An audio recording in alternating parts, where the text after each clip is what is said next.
À Omdurman, de nombreux Soudanais se pressent à l'hôpital Al-Nao. Cet hôpital de quartier représente le dernier espoir pour les civils blessés par les combats. Dans les salles bondées des urgences, blessés et malades gisent sur des lits, dans l'attente d'être soignés. Avec la guerre, la majorité du personnel médical a quitté le pays. Le docteur Jamal Al-Tayeb a choisi de rester en prenant la direction de l'hôpital. Sans relâche, il parcourt les couloirs des urgences pour soutenir sa petite équipe.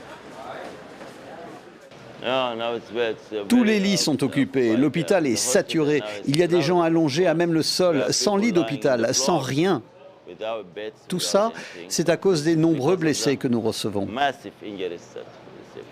Chaque jour, des enfants victimes de bombardements indiscriminés remplissent les lits de l'hôpital.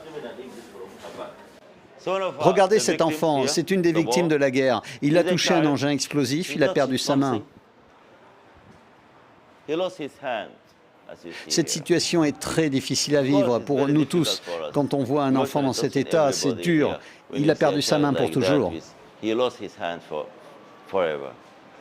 Depuis 2023, plus de 150 000 personnes ont perdu la vie. Malgré le manque de personnel et les coupures de courant, le docteur Jamal et son équipe travaillent nuit et jour pour sauver des vies. Les milices des forces de soutien rapide ne respectent aucune règle internationale. Ils ne protègent pas les civils. Ils n'apportent aucune aide aux blessés.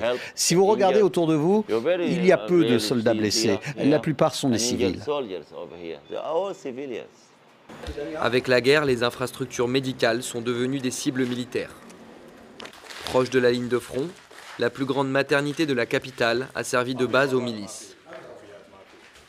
Reprise depuis peu par l'armée soudanaise, elle est constamment visée par des obus. Regardez, l'obus a tapé ici et là. Dans ces salles d'opération, les miliciens tenaient leur position pour combattre l'armée soudanaise. Ils se postaient ici pour tirer avec leurs snipers. Ils se positionnaient comme ça pour tirer.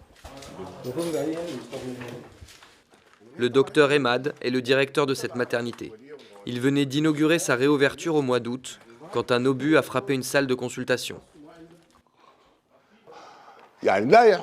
Regardez ce qu'ils ont fait, c'est interdit. C'est une maternité et nous essayons de la relancer, malgré les faibles moyens de l'État, en comptant sur les efforts individuels des gens pour que l'hôpital puisse à nouveau servir la population. On ne peut pas apporter la démocratie en bombardant une maternité. Face aux bombardements quotidiens et à l'effondrement du système de santé, l'engagement constant des soignants est le dernier salut pour les civils pris dans les ravages de la guerre.